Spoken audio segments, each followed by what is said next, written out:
Okay, hold on. Hi, you guys. I don't know if this is rotated though. Hold on. All right. Hi, you guys. My name is Oshun the Great, and welcome to my beautiful channel. Now, today I wanted to make a video, a video on how to survive without a 9 to 5. Now, a lot of you guys have read me from my Wanderlust series. How I've just been hostel hopping and wondering, kind of like, for this little bit of maybe the last 5 or 6 months or so.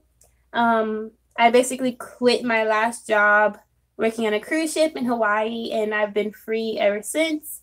And a lot of you guys who know that I am a psychic medium, a lot of my guidance I get is to stay free. So with that being said, that allows me a lot of time for me to get information to you guys on how I basically stay free and how I, can live the lifestyle that I want and, not have to answer to anyone, things like that. All right. Now, with that being said, let's see. I probably should have made a list, but I'm going to try to make sure I hit every key point. Keep in mind, this is just one path. This is my path, my story. So maybe you don't have to follow my exact footprints, but it's just to show you that there's more than one path in life, and maybe it can help you create your own unique path that works for you. Because before I started on my journey, I would research all the time how to travel on little to no money. And that kind of sparked me to do my own journey, to just catch greyhounds everywhere, to just travel on a whim, to learn how to budget my money, how to spend my money, things like that. You kind of learn as you go, but let's see where I can start. So how to survive without a 9 to 5. Now, surviving without a 9 to 5 is kind of hard if you are trying to chain yourself to these old ideals of stability. And so it depends on the lifestyle that you want. If you want a lifestyle of luxury, then it might be a little bit trickier to just quit your 9 to 5 right this moment. There might be a different way you may have to go about things. But if your lifestyle is very minimal, very basic, you don't need much. Like me, I only go places with a backpack, and that's fine. I have few clothes. I have a backpack and a skateboard. That's it. So it is easier to not to quit a 9 to 5 even before you have, even if you don't have savings, really, if you don't need that much. And it depends on how tied down you are. If you want to rent a house or apartment, you want to own a car, you have all these ties to you, because literally you're being tied to a lot of things, loans, debt, school, then it's going to be a little bit harder for you to just survive without a 9 to 5. But if you look at these ideals that we've been taught and you start thinking I can cut this loose, I can cut this loose, I can cut this loose, I can cut this loose, I might be fine without any of it, actually, then this might cater to you and not needing a 9 to 5, especially right away. Now, with that being said, I figured out, I learned about minimalism and wanderers. So that's the direction that kind of helped me to figure out, I didn't need a 9 to 5 per se. And I found out how to survive. So hopefully me explaining my story will help you again. So let me try to stay on track. So the reason why I don't have to work 9 to 5 per se is because my lifestyle is very basic. I don't need anything. The most I will probably need is for me to make enough money to get my hair done and to change my style every now and then. But even that, you just have to become comfortable wearing the same things, just being very basic. As long as you can eat, shower, sleep somewhere, that's fine. That's all I pretty much have to figure out to do. And survival is very easy. Survival is very basic, more so than people let on. A lot of people feel like you don't have a 9 to 5, you're automatically homeless or you're in a shelter or things like that. But that's only if you're trying to set up shop one place and to try to fit these ideals. Now, if you wanted to do the travel life like I do it's very easy to survive, because literally, for example, hostels are very cheap. And hostels are basically these dorm style hotels that travelers, you know, go and stay in for however many nights they need. And it's very cheap. It's like from anywhere from $20 to $45 a night. And that guarantees you a place always to stay. Now, your thing is to make sure you have money. And a lot of the internet is a beautiful thing nowadays because it allows us to work from anywhere in the world. And as long as you offer a service, there's always someone who wants that service. Now, your thing is to find those people. So that makes you have to build a following a lot of times. Unless it's something like Amazon where you can just post up things to sell. Honestly, people shop all day. They will buy the hell out of your stuff no matter what it is. I used to make money making beanies that had embroidery and letters on it, like bad, all the hip stuff, and I would make money. It cost me like $5 to make these beanies, and I would sell it for $25. That's how much, you know, people just shop online. Like, we live in a very consumer driven world. So if you're a supplier, a lot of times there are people cater to what you're selling. Now, a lot of being a minimalist and not working a 9 to 5 is that, like, you can't be a consumer yourself. You can't, you have to sacrifice a lot of things. You have to be the supplier. You can't sit on Instagram and Facebook all day just scrolling. You have to be that supplier. You have to push your business. You have to promote yourself. So a lot of that comes into play when you're trading away this other lifestyle. These hours that you put in for someone else in wage slavery or 9 to 5s now go into you. Now you have to take yourself that seriously. Now you have to put, you know, those 8 hours or however many hours into yourself. So offering a service is essential, and that's anything that you're good in or you're passionate about. Sometimes you may have to go to a little training class if you want to do Reiki healing, or maybe you want to be a personal trainer, things like that. Whatever it is, for me, it's a tarot reader and a spiritual counselor. So I just build a following for that, teach my videos, and in return, that people who I need to get my service reached to are already being reached. So it's all about on the internet about building a platform or finding a platform that's already catered to the type of people you're trying to reach. And a lot of people feel like you have to go to school for this. That's not necessarily true. It's kind of like a trial and error thing. It's if you know the internet and you're hip, you pretty much go from, you know, what would I like to be delivered to me, and you go from there and you supply it. And it's a learning as you go experience as well. You see what works best for you, and you can't really compare yourself to others in this instance. So, okay, surviving without a 9 to 5. So survival is very basic. You need somewhere to stay. Hostels, got it covered. There are sites like Workaway and Woofing too, where you have host families. If you're traveling, they allow you to stay from anywhere from 2 weeks to 6 months to however long they may need you. Japan, all over the world, America, Canada, you know, like these people, you reach out to them, you pay like $35 a month.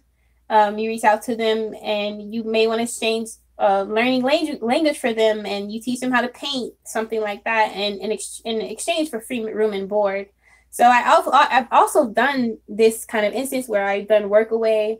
The longest I've done a Workaway may have been 3 months with a family. I babysat for them.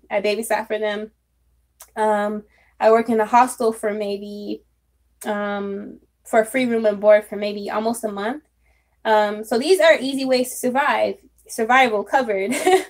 You don't automatically end up poor or homeless just because you don't have a 9 to 5, and people have this misconception about that. Of course, you're trading a lot still, and you have to be comfortable with the unknown, and it's very scary for a lot of people not to have stability that we've been taught to have.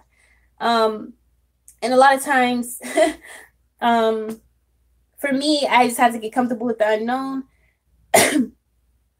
I find it actually better for me to live this kind of life of risk-taking, because I get so bored with like the mundane, living in one place for more than like a month even. So I can't really fuck with that lifestyle. So for me, I got so comfortable in living the day-to-day life. And the moment I took myself more serious and my business more serious, then that allows me to gain more consistent clientele, even without having to work a part-time job or a job at all right now. So now I travel I don't really rely on anyone. And even though I'm still in the process of building, knowing the basics of survivals and learn and researching, like, look, how can you travel with little to no money? You just have to give up a lot of things that, like, living within your means, basically. Now, obviously, it would be smart if you can save money or you have savings now. But that always doesn't even matter too, because that money can be gone any moment if you don't live within your means, or if you just go out into the world, you travel, it's like, oh, I got this money, it'll last me for a long time. That was my mistake when I was in Hawaii, for example, and it's very expensive there. So these are things that you learn as you go. Surviving without 9 to 5. Okay, food is easy too, because 7-Elevens have been a lifesaver for traveling, for wanderers and travelers. Like, to be honest, 7-Eleven is going to be your friend, because not only, like, if you have a business, half the time, like Walmart and 7-Elevens, they'll have debit cards where you can, like, if you have a business where you have money that comes to PayPal or Cash App or things like that, a lot of times you can hook those prepaid cards up and get your money right off of it immediately. And that's one way that 7-Elevens have been lifesavers, is traveling. And food has been, they have everything you need, breakfast foods, bananas, food, cheap as hell. Like, those have been my lifesavers, especially when hostels usually have them right next to them all the time. So those are like perfect. And you will never go hungry because foods are cheap, but they also have a variety of things, salads, you'll never be like malnourished if you're spending your money wisely. 7-Elevens have been a lifesaver. But obviously, like, and again, if you're doing host families, things like that, a lot of people offer that in the deal. They may supply anything from some food to all of your food. So you just want to get a deal that's good for you. And obviously, like, some people are like, this is different, a lifestyle. If you have issues with living with other people, it may not be a good fit for you. But then there might be situations where host families, they do have separate housing.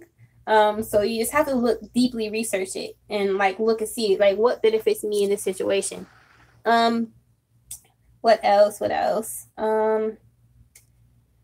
Obviously, people have work till they get tiny homes, things like that. Obviously, you can use your money for good investments like that, where once you if you don't want to travel as much as I do, if you want to have somewhere to always live, that's an alternative. Obviously, tiny homes, things like that.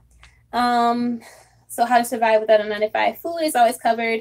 Even, like, I met a girl who I was traveling with to Hawaii. She immediately applied for food stamps. Obviously, that's like using the government still, but at least your food will be taken care of. And if you really thrive, if you're staying in a place long enough, but if you're really, like, trying hard not to spend money, that's one thing. What else? How to survive without a 9 to 5. You will never be poor, because, and obviously there's alternatives where people, like, camp, but I'm not that experienced, and plus I'm still bougie as a traveler, and I'm a female, so I have to be careful. I found that hostels are the safest because they have female dorms. They have it where it's gated community kind of hostels sometimes. They're really strict on, like, who they let stay there too if you don't pay, things like that. That's just been the safest way I travel as a female. Tinder. Tinder is actually a good one. A lot of wanderers and travelers use Tinder. It is a way that you can, like, hook up and travel too, but if you don't necessarily have to use it for those needs. A lot of people do use it as an alternative to couch surfing. Couch surfing is another way to survive without a 9 to 5. If you're just trying to wander or trying to be somewhere just to fill it out or check it out. But it only works good if you're verified, and that costs money initially. So Tinder has been, like, the alternative to couch surfing a lot of times. I met a lot of I met people on Tinder who obviously let me stay at their house for a few days or a week or so. Yeah, sometimes you meet people you like date or fall in love with temporarily. But Tinder has been, like, the number one way to meet people while you're traveling solo too as well. So it's really big on travelers, even though people don't really talk about it. But yeah, that's a way that you can kind of survive without a 9 to 5. Traveling. What else? What else? Literally all your basic needs are met, and like it's not that hard to survive without a 9 to 5, which I have grown to learn. I've come to learn that, and a lot of times we freak out as a society because we're taught like, oh, you can't survive, you'll just be homeless, and they make you really afraid to even try or to even research or look this shit up. And there's people who survive and die hard, like, you know, on less things than I have, or resources that I have. Like they're really doing it, like hitchhiking, like walking states, like taking days to walk through states. And there's people who are doing it like real, like heavy, like die hard, like I'm a real wanderer type shit. And they're still, this survival is easy because it's like they're doing it even a different way than I am. So past, you can do a path as extreme or not extreme as you want it. For me, this has been perfect. Hostel hopping, volunteering, things like that. I feel like trying to, as a female, single female traveler, it would have been too much for me to try to like wander, have the huge backpacks, even though I've met loads of females so far who do that, and they come out perfectly fine. But you are given more of a target when you're like that. There are people who do hitchhiking. There are people who camp everywhere. There are people who, you know, do it like that. So those are other considerations. And your basic needs are still fairly easy if you have a service of income. And there's Wi-Fi everywhere. There's internet everywhere. As long as you have a phone. Like you don't even have to have necessarily a service on your phone, although that helps when you need it. But as long as you have Wi-Fi, a service, invest in a laptop before you just check out. So like that, all that helps. But like these are just ways that you can survive without a 9 to 5. And again, it's probably much more that I'm missing. But if you guys think of any more questions, you can also book a